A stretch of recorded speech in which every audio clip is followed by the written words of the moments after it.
오늘은 선지서별로 중고 네 번째 시간입니다. 오늘은 예레미야를 통하여 참담한 멸망과 새 소망에 대해서 변론해 보도록 하겠습니다. 제목에서 보듯이 어찌하여 이런 일이 있을 수 있느냐, 아주 비탄에 빠진 그 내용을 말하고 있는데요. 여러분이 아시는 것처럼 이제 이스라엘 백성들이 부패되고 이제 사치하다가 이제 참된 선제 말을 듣지 않고 바벨론이 3차에 걸쳐서 이제는 침공이 돼서 세 번째 이제는 멸망이 오게 되죠.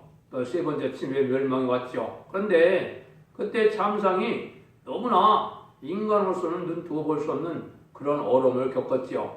하지만 그 중에서도 이제 소망을 갖게 하시고 다시 이제 회복될 것을 말씀하셨는데요.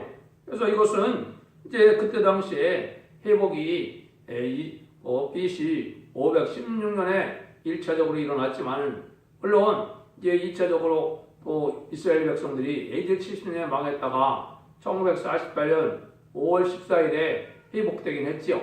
그냥 궁극적으로는 그걸 말씀하시고자 하는 것은 아니죠. 그래서 궁극적으로 이스라엘 회복이라는 것은 인간 종말에 에덴 동산이 회복될 것을 얘기했는데요. 그러면 예루살렘이 이렇게 또 비참하게 망했느냐, 그걸 얘기한 것이 아니고, 이제 한국이 똑같이 이제 선지국가로 예정하신 것인데, 그래서 또 아까 말씀드린 것처럼 이제는 1948년 5월 14일 이스라엘 백성들이 회복되고 건국이 되고, 이제 한국은 1948년 8월 15일 날 3개월 후에 건국이 되었죠. 그 이후로는 한국이 이제는 열매 맺는 백성으로 선지국가로 제레미주를 영접하는 국가로 이제는 심판주의 역사를 한국을 통하여 동방 땅 끝인 한국을 통하여 것을 말씀하셨기 때문에 그건 인간 정말의 심판의 환란을 이제 받게 되고 그 중에 회복되어서 그 삶을 감당하게 될 그 일을 얘기한 것이죠. 그래서 참담한 멸망 속에서도 이제 소망을 갖고 하나님의 구원을 또 바라보고 기다리려는 거죠. 그러면 하나님이 완전한 이제 복락을 주게 되는데, 하나님은 모든 사람들이 구원받게 이르기를 원하시는 것이지 멸망만을 원하는 것은 아니라는 것을 우리에게 알려주는 것이죠. 그래서 이제는 우리나라가 참다운 선지국가 되고 신정주의가 돼서 이제 하나님의 뜻이 이루어지는 세계 통일의 평화 우리는 다윗왕국 건설하는 그런 일들을 이제 한국을 통하여 하실 것을 또 말씀하신 내용이기도 한 겁니다. 그런데 인간 정말에 부패한 하고 사치에 타락한 것이 너무나 참상이 아주 커으로 그냥 불가피하게 심판의 환란을 맞을 수밖에 없다는 사실을 또 알려주기도 하는 겁니다. 여러분들이 이 말씀을 듣고 어쨌든 소망도 가지시고 또 철저한 해결해서 어떻게 살아야 하늘 앞에 근합을 잊게 되느냐, 이거를 배우는 것이 중요하겠죠. 그래서 아주 이 새 소망을 주기까지는 이렇게 멸망이 와서 환란에 아주 참혹한 그런 멸망도 있다는 것을 여러분이 알아야 되는데요. 그래서 하나님이 이제는 어쨌든 절대적인 보호 속에서 간섭함으로 말미암아 이제는 참다운 새 시대가 회복되는 것을 말씀하신 것이다, 이렇게 보시면 됩니다. 그래서 우리나라가 지금 많은 부패한 나라의 대표적인 나라가 되는 건데요. 음란부패 사치 타락하고 우상 숭배를 하고 WC를 용납하고 이런 것도 하나님 앞에 재앙을 받을 일이지만은, 특별히 이제 인간 종말이 되어서 어떻게 됐습니까? 청왕성말 시대, 이제는 건장하고 얼음 종말 시대인데, 이거는 음녀가 된 세상이 이제는 용공협상자, 이제 마귀의 세력인 마귀를 좋아하는 공산당을 좋아하는 이런 세력이 됐거든요. 이것이 멸망의 대상이 되는 겁니다. 하나님 앞에 큰 지약이거든요. 하나님의 원수가 되고 이제는 하나님을 대적하고 하나님이 없다 그러고 하나님을 믿지 못하게 하는 이 공산당을 좋아하고 용납하는 것은 하나님 앞에 큰 범죄가 됩니다. 그래서 심판의 환란이 우리가 가깝다고 이렇게 볼 수 있는 것이죠. 그러면 한국을 통하여 세계 통일의 평화를 나라를 세우고자 하시는데, 하나님의 부패한 자들하고는 같이 일을 할 수 없으니까 악인과 죄인을 이제 허락지 않은 때가 이 재림의 주 때거든요. 그 시발점을 이룬 것이 한국의 심판 환란이 오는 때가 그 시발점이 되는 겁니다. 그래서 이제 전삼자만에 들어갈 날도 가깝고 또 심판할 날도 가깝다 이렇게 보시면 됩니다. 그래서 우리나라가 선진국가로 회복되어야만 14만 4천 명의 변호성들을 일궈서 재림주가 이제 오실 수 있는 준비를 하는 거거든요. 재림주가 공중재림하신 예수님은 14만 4천 명의 변호성도가 차지하냐면 절대로 오시지 않는 겁니다. 그래서 공중원세 받은 그 마귀 세력을 등에 이길 수 있는 이런 말세 사명자가 나타나야 되는데 그 일들이 나타나려면 전삼자문에 37개월 동안 이제 입맞는 역사가 있어야 되거든요. 그 변화성도가 이루어져야만 하나님의 군대가 되고 백마탄 군대가 돼서 암흑편에서 승리할 수 있는 사명들이 준비된 거거든요. 그 일들을 준비시키는 나라가 바로 한국이 이게 열매 맺는 백성이라는 것을 제가 여러 군데를 말씀했는데요. 이제는 그런 때 하나님이 이제는 아까 말씀드린 것처럼 이런 참담한 심판을 하니 얼마나 극심한가 이걸 보고 우리가 지금 각성을 받아야 될 때가 오는 겁니다. 이사야 64장 3절에도 주께서 강림하실 때 우리 생각 밖에 두려운 일을 이제 당하게 하셔서 산들이 진동한다 그랬거든요. 그러니까 엄청난 재앙의 때가 있음을 또 우리에게 알려주기도 한다 이렇게 볼 수가 있거든요. 그러면 1장에서는 예루살렘의 슬픔이 어느 정도냐 이걸 말씀하거든요. 이제 한번 보시죠. 1장 11절에 보면 그 모든 백성이 생명을 수능시키려고 보물로 식물을 바꾸었더니 지금도 단식하며 양식을 구하나이다. 나는 빛에 나오니 여호와의 나를 구원하옵소서. 이거는 모든 백성이라는 생명이 소송시켜서 보물로 식물을 바꾼다 그랬죠. 지금 풍부한 나라에 어떻게 그런 일이 있을 수 있느냐 그러지만은 환란이 나면 한 3개월 4개월만 돼도 모든 것이 동나는 겁니다. 그래서 전기가 끊어지고 물이 끊어지고 이러면 금방 이제 참으로 극심한 이제 식량난이나 그 기근이 올 수밖에 없는 거거든요. 이래서 아주 어려운 때가 왔음을 여기 말을 하고 있죠. 그때 이제 보면 어떠냐? 시온이 두 손을 폈으나 의로할 자가 없도다. 여호와께서 야곱의 산에 있는 자를 망하여 명하여 야곱의 대적이 되어 계셨으니 예루살렘은 저희 가운데 불길한 자 같도다. 여호와는 의로우시도다. 내가 여호와의 명령을 거역하였도다. 너희 모든 백성들이 내 말을 듣고 내 근심을 볼지어다. 아이 처녀와 소녀들이 사로잡혀 갔도다. 내가 내 사랑하는 자를 불렀으나 저희가 나를 속였으며 나의 제사장들은 등과 장로들은 소송시킬 식물을 거다가 성중에서 기절하였도다. 여호와에 돌아보셨어서 내가 환난 중에 마음이 괴롭고 마음이 번뇌하오니 나의 폐역이 심하나이다. 밖으로 칼의 살육이 있고 집에는 사망 같은 것이 있나이다. 그래서 에레미야가 1장 19절 20절에 이렇게 나왔거든요. 그러니까 심판의 환란이 오면 이제 먹고 사는 문제가 참으로 심각하게 되고 이제는 어쩔 수 없이 이렇게 되다 보니까 돌아보니까 죄악이 많은 것을 그때나 깨닫 것은 너무 늦은 것이죠. 그래서 하나님은 미리 이런 것을 두고 회개하고 하나님의 철저히 순종하게 한다면 하나님이 긍휼과 자비를 베풀고 절대적인 보호와 또 인도 속에서 쌀게 새시대 복락을 누리게 하지만 이렇게 제약이 관영될 때 이때 하나님의 명령인 이 말씀을 순종치 않고 있다 멸망이 온다 이 말입니다. 그래서 그 모든 제약을 지금 알려주는 것이 바로 뭡니까? 인간 생활의 이 변론의 역사를 통하여 모든 예언서 계시록을 본문 그대로 변론함으로 제약이 무엇인지 소원이 무엇인지 의가 무엇인지를 알게 해서 순종하면 새 시대에 가게 하고 순종치 않고 하면은 멸망하여 환란 때 죽게 된다는 것이 이 변론의 내용이거든요. 그러니까 이 변론 자체가 하나님 마지막 경고의 사랑이다 이렇게 볼 수가 있거든요. 또 2장에서도 보면 예루살렘에 대한 여호와의 진노가 어떻게 나오느냐 이걸 술주로 말씀하셨거든요. 1절 2절입니다. 슬프다 주께서 어찌 그리 진노하사 처녀 시온으로 구름으로 덮으셨는고 이스라엘의 아름다운 것을 하늘에서 땅에 던지셨으며 진노하신 날에 그 발등상을 기억지 아니하셨도다. 주께서 야곱의 모든 것을 삼키시고 긍휼히 여기지 아니하였으며 노아사 처녀 유다에 관한 경고한 성을 걸어 땅에 엎으시고 나라와 방백으로 욕되게 하셨도다. 하나님의 보호가 없으므로 이렇게 부편자들 완전한 멸망이 올 것을 말씀한 것이죠. 그래서 아주 세상을 뒤집어 엎을 만한 그러한 환란이 온다. 이건 환란의 참상을 지금 말씀하고 있거든요. 그 다음에 또 보시면 이제 성먹을 동전의 조각같이 헐어버리시며 공의 처소를 해파하였도다. 여호와께서 시온 가운데서 절기관식을 잊어버리게 하시며 진노하사 왕과 제사장을 멸시하셨도다. 여호와께서 자기 제단을 버리시며 자기 성들을 묘하시며 궁정을 원수의 손에 붙였음에 저희가 여호와의 전에서 헌하기를 절기날과 같이 하였도다. 여호와께서 전혀 시온의 성을 헐기로 결심하시고 줄을 띠고 햇밤에서 손을 거두지 아니하시고 성곽으로 동박해 하셨음에 저희가 함께 했어야하도다. 6절에서 8절은 이렇게 이제 하나님의 긍휼이 임하지 못한다 이 말이죠. 왜냐하면 이런 경고의 말씀을 듣고도 회개하지 않으니까 그 죄악의 값을 다 하나님께서 물으시는 것이죠. 그런데 이것은 인간 동안의 심판의 환란장이기 때문에 하나님의 보호와 사랑이 없으면 절대 살아남을 수 없는 것이 심판의 환란이거든요.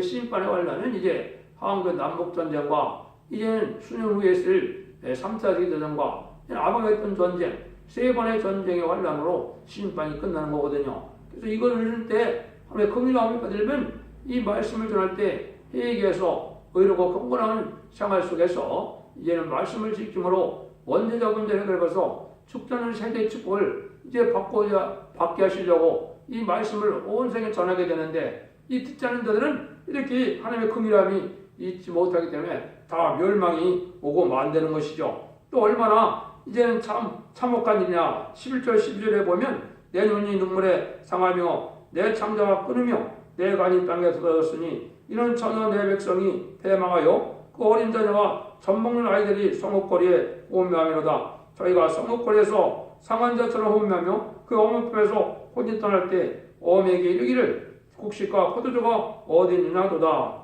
그래서 어린아이까지도 먹을 것이 없어서 멸망을 당한다 이 말이죠. 그러니까 아주 극심하게 어려운 상황이 올 때를 지금 하나님이 말씀하신 거거든요. 17절에도 보면 여기서 이미 정하신 일을 행하시고 옛날에 명하신 말씀을 다 이루었으며 긍휼히 여기지 아니하시고 회입하사 원수로 놀리나요 즐거하게 하여 너의 대적의 뿔로 들리게 하셨도다.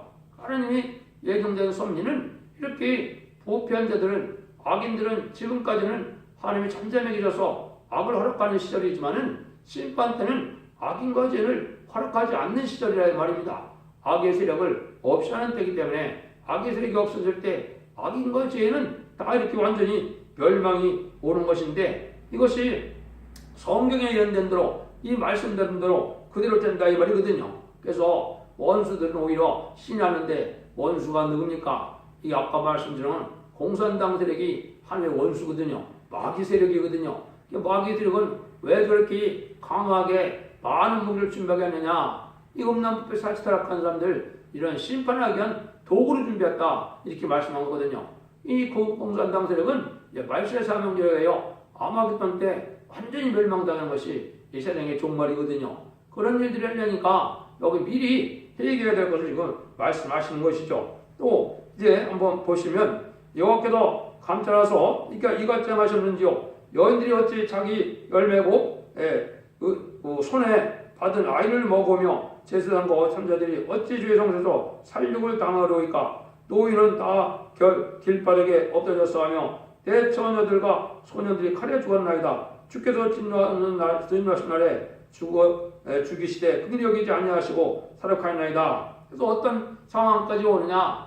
여인들이 자기 자식을 먹는 일까지 벌어진다 이 말이죠. 또 하나님의 종들도 성전에서 죽게 된다 이 말이죠. 그래서 회개하지 못하는 이런 자들은 아무리 화려하고 아무리 국물 같은 큰 성전에 있다 하더라도 멸망을 당하게 된다 이 말입니다.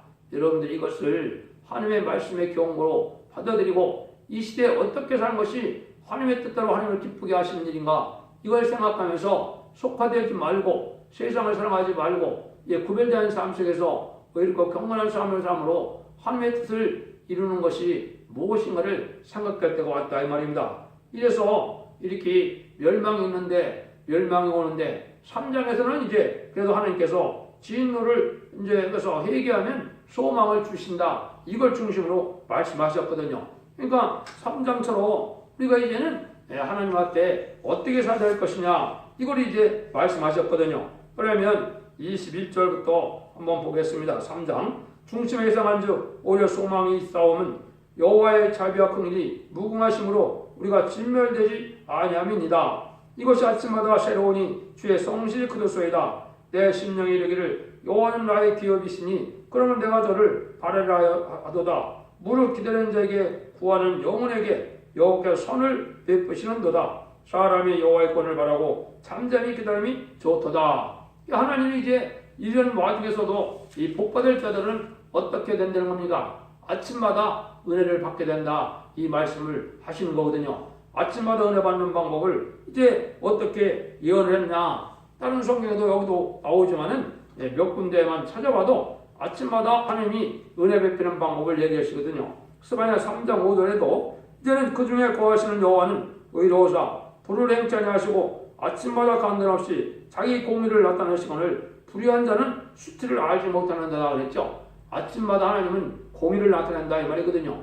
여러분들이 듣는 이 변론 자체가 하나님께서 아침마다 공의를 나타내는 일이거든요. 공의는 실질적인 말씀을 그대로 전하는 거거든요.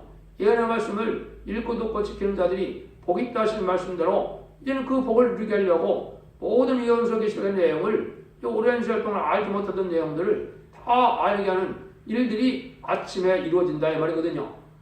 아침에 저희가 이 말씀을 전하면 유튜브를 통하여 여러분들이 곧 보게 되는데 이것이 아침마다 하나님이 진리의 말씀을 이 땅에 베푸는 일이 되는 겁니다. 이것이 여기만 나오는 것이 아니죠. 또 이사야 50장 4절에도 보면 아침마다 하나님이 어떤 일을 하시느냐 여기에도 그런 얘기를 하셨거든요. 주 여호와께서 합죄를 내게 주사 나로 공백받은 자를 말로 어떻게 도와주려 알게 하시고 아침마다 깨우치시되 나의 길을 깨우사 학자같이 알아듣게 하시도다.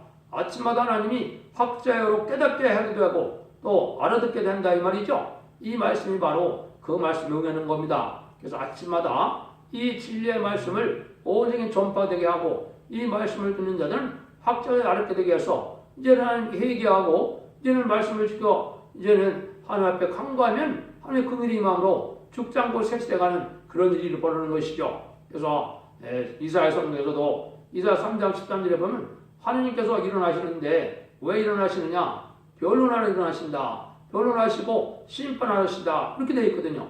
하나님이 이 심판은도 변론이 있어야 심판한다 이 말이거든요. 변론이라는 건 뭡니까? 이렇게 하면 살고 이렇게 하면 죽는다는 것을 이제는 어떻게 살아야 될 것을 알려주는 것이 이 변론이거든요. 그것이 바로 뭐냐? 예언서 계시록의 모든 내용이 다 이루어지는 때가 이 심판 때거든요. 그러니까 하나님이 이 변론의 말씀을 이렇게 전하는 때가 온 거거든요. 이거를 이제 구체적으로 또 말씀하셨죠. 그래서 스가랴 2장 13절에도 보면 뭐라고 말씀하셨느냐 이렇게 말씀하셨거든요. 하나님께서 이제 일어나서 역사를 하시는데 성소에 일어난다 이 말이거든요. 한번 보시죠. 문을 열기는 자들아 여호와 앞에 잠잠할 것은 여호와께서 그 성소에 일어나심이라 하라더라. 아까 왜 하나님이 일어난다 그랬습니까? 변론에 일어나신다 그랬죠. 이것이 바로 변론이거든요. 모든 이런 말씀을 읽고 듣고 지켜 가시려고 하나님 마지막으로 경고로 듣게 하신 것이 변론이거든요. 이 변론 하나님이 왜 하신다 그랬습니까? 이거는 우리가 회개해서 죽지 않고 새 시작하고 원죄점 대를 받아서 천년왕국의 에덴 동산의 축복을 주시게 한 거거든요. 그 말씀이 이사야 1장 18절에서 20절에 예언이 되어 있거든요.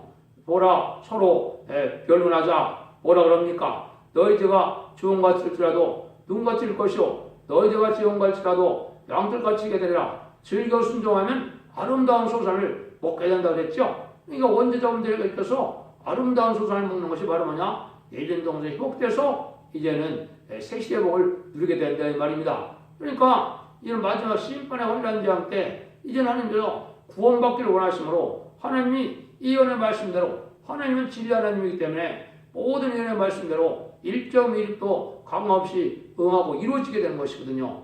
참된 종의 반이라는 것은 모든 예언이 성취되는 것을 알게 되고 또 성취될 때마다 하나님의 구원의 사랑 섭리를 알게 하심으로 복받게 하시고자 하는 것이 하나님의 뜻이거든요. 이런 소망을 가지라 이 말입니다. 그러니까 이 소망이 이 시대에 인간의 마지막 소망이 되는 겁니다.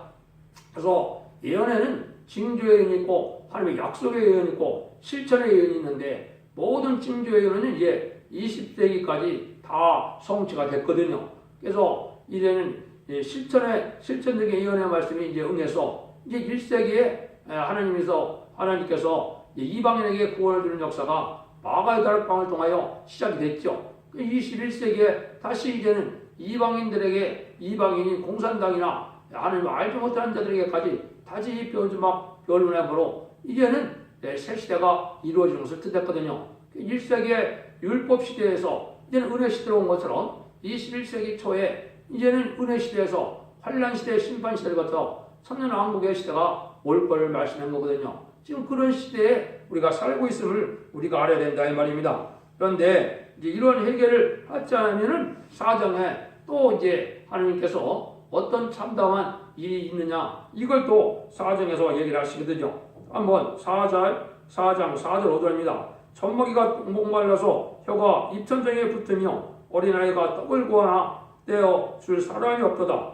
진술을 먹던 자가 거리에 이루며 전에는 붉은 옷을 입고 길 걸리운 자가 이제 거름더미를 안았도다. 아주 이렇게 장담하게 또 멸망한다 이거죠. 어린아이가 먹을 떡이 없어서 멸망한다 이 말이죠. 목이 말라서 혀가 입천장에 붙는 그런 일이 온다 이거죠. 딱한 사정이 오는 겁니다. 자기 자녀를 잡아먹을 만큼 이런 일인데 이것이 아까 말씀드린 것처럼 예루살렘이 멸망이 올 때 실제 이런 일이 이루어진 거거든요. 이것이 인간적의 심판 환란기할 때 이런 일이 있을 수 있다. 이걸 우리에게 알려주는 거거든요. 그러면 한번 또 어떻게 사람이 변하냐. 전에 소돔에 사람이 손을 대지 않고 경각간에 무너지더니 이제 전혀 내 백성의 죄가 소돔의 죄악보다 중하도다. 전에는 존귀한 자의 몸이 눈보다 깨끗하고 젖보다 희고 산호보다 붉고 그 윤택감이 마감한 천국 같더니 이제는 그 얼굴이 숯보다 검고 그 가죽이 뼈에 붙어 막대기같이 말라싸우니 거리에서 알 사람이 없도다. 칼에 죽은 자가 줄여 죽음보다 나오면 토지 소난이 끊어짐으로 여기들이 찔림같이 점점 세어가여 가미로다. 전혀 내 백성의 멸망할 때 자비한 분야가 자기 손으로 자기 자녀를 삶아 식물을 삼았도다. 이게 4장 6절에서 10절이거든요. 그러니까 지금은 잘 먹고 잘 살으니까 아주 부경을 누리는 자들이 지금 많죠. 여기 말하는 것처럼 얼굴도 뭐라 그랬습니까? 여기 얼굴도 보면 종가점이 눈보다 희고 또 젖보다 희며 또 산호보다 붉고 윤택감이 마감한 천국 같다. 아주 보석 같은 그런 얼굴이 되는 거죠. 근데 이런 얼굴이 순식간에 심판에 가려면 얼굴 숯보다 검고 그 가죽이 뼈에 붙어서 서로 알아보지 못할 정도로 변한다 이 말이죠. 이게 하나님이 이제는 물과 양식을 끊을 때가 오기 시작하는 거거든요.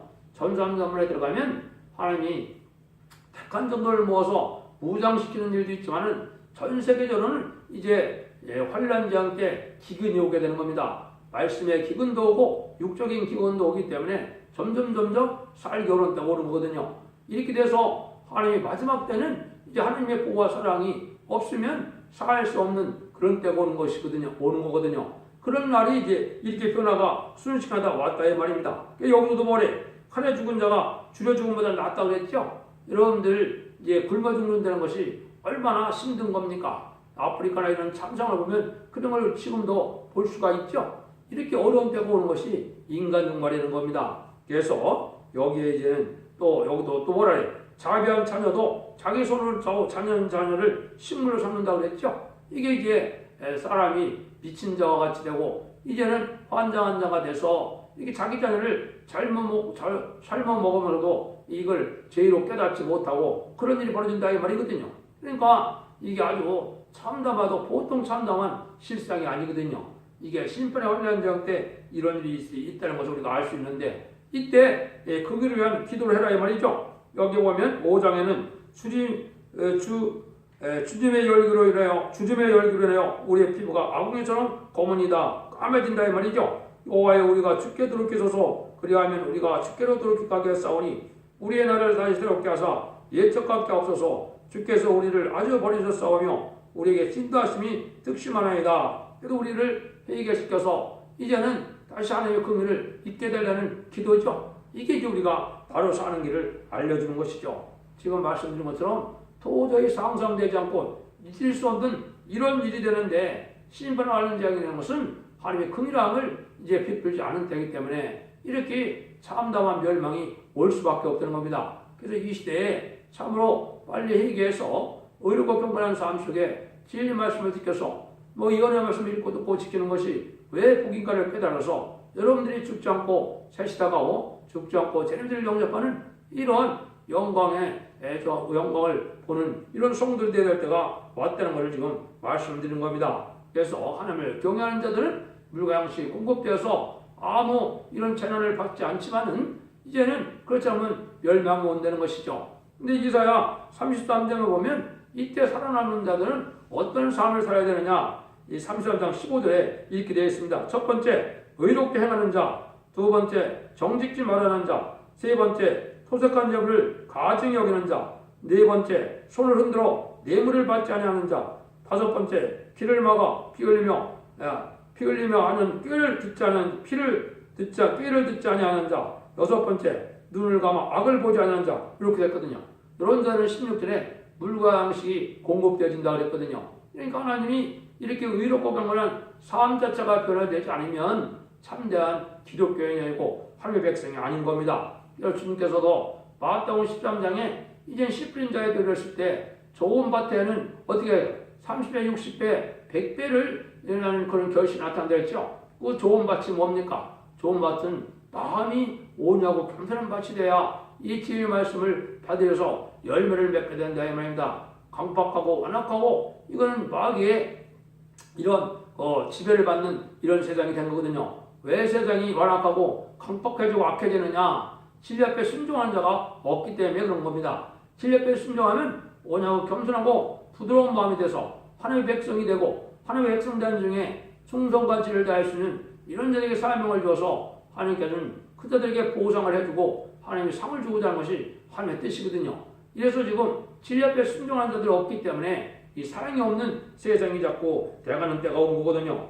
여러분들도 이제는 이 말씀을 잘 깨닫고 이제 순종하여 어렵고 건강한 삶 속에서 세상에 짝하지 말고 속화되지 말고 욕심과 탐욕으로 살지 말고 어렵고 건강한 삶 속에서 그늘과 자비를 입을 만한 삶이 우리에게 필요하다 이 말입니다. 성경에서는 두 가지 삶이 맞아야 이 새 시대에 갈 수 있다 그랬거든요. 로마서 9장 1절에서는 뭐라 그럽니까? 양심의 증거가 이제는 나를 더불어 증거한다 그랬거든요. 그러면 이 양심이 있어야 이 하나님이 그 사람에게 심령을 통해를 주고 하나님의 복받을 심령을 맺을 수 있다 이거든요. 양심이 바로 되지 못하면 깨끗하고 정직한 양심이 아니면 성령 충만함을 잃지 못하는 거거든요. 그래서 또 한 가지는 그 이사야 8장 20절에 이렇게 말씀했거든요. 마땅히 율법과 증거의 말씀이 쫓을지니 이것이 말하는 자가 말씀의 증거를 받지 않으면 아침빛을 보지 못한다. 새 시대에 가지 못한다 이 말이거든요. 지금 왜 탈선되는 경우가 많고 이단들이 이렇게 많습니까? 이거는 예수님 말씀하신 것처럼 이제 밀과 가라지가 갈라질 때가 오는 거거든요. 그래서 지금은 이런 가라지가 누구한테 다 갈라집니까? 탈선된 교회, 이단계 아주 극성하거든요. 이런 자들이 이제 먼저 단으로 묶어서 불살한다겠죠. 그러니까 다 이제 이단들이 또 탈선된 교회들이 말씀을 탈선시켜서 잘못된 자를 다 끌어놨다가 환란장 때 먼저 죽게 된다 이 말이거든요. 그래서 남은 종, 남은 백성, 남은 교회를 통하여 새 시대의 복을 주고자 하는 것이 하나님의 예정된 섭리거든요. 여러분들이 이런 말씀을 잘 듣고 생각하셔야 됩니다. 여러분들 크게 쓰임받은 자 중에 하나가 바로 모세죠. 근데 모세에게 하나님이 뭐라고 말하셨습니까? 민수기 10장 3절에 보면 모세는 온유함이 이 지면의 모든 사람보다도 승하다 그랬거든요. 의대에게 쓰임받고 또 온유한 자가 땅을 차지한다 그랬고 온유한 자가 복을 받는다는 것이 마태복음 5장도 그렇고 시편도 그렇고 참 많죠. 그러니까 우리 심령 자체가 온유하고 겸손하고 부드러운 마음으로 이게 성령으로 충만한 삶을 살 때 새 시대의 복을 받게 된다는 것이 하나님의 말씀이거든요. 여러분들이 아무리 높은 지혜에 있고 아무리 오랫동안 예수님을 믿었다 하더라도 이게 온유하지 않고 강박하고 완악하다면 이거는 멸망의 대상이 된 사실입니다. 여러분들 신앙생활하는 것은 말씀을 읽고 듣고 지키고 하나님의 말씀을 지켜 회개하는 삶이 있어야 이제는 삶이 변화돼야 이게 하나님의 백성이 되는 것이지 형식적이고 예식적인 종교 생활을 만연해서 구원함이 오는 것이 아니거든요. 여러분들 이 말씀을 잘 들으시고 잘 분별해서 신앙의 종로를 이제는 찾으셔서 성령의 인도함을 받고 천군천사의 인도함과 보험을 받음으로 이제는 심판할 현장에 중치 않고 새 시작하고 변화승천하여 재림을 영접하는 영광을 누리는 복된 종들에 대해서 자손 만대의 축복과 세세왕권의 축복을 누리는 복된 종들과 성도님이 다 되시를 예수님으로 간절히 축원드립니다. 아멘.